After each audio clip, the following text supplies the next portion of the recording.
Exceedingly abundantly. The Word of God says, "Now to Him who is able to do above and beyond all that we ask or think, according to the power that works in us." You can find that in the book of Ephesians, chapter 3, verses 20. The author in today's lesson says, "At times we feel as if we could impress God with all we are doing or trying to do for Him and His church.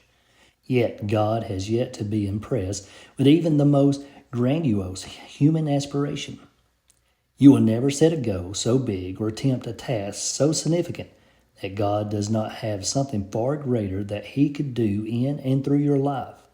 Saul of Tarsus worked harder than anyone else to impress God with his efforts, only to discover that his greatest achievements were but rubbish compared to God's will for his life. Our problem is that we become too easily enamored with our own plans.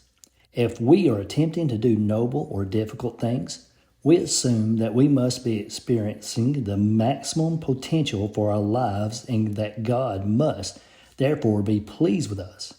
Until we have heard from God, we cannot even imagine all that our lives could become or all that God could accomplish through us.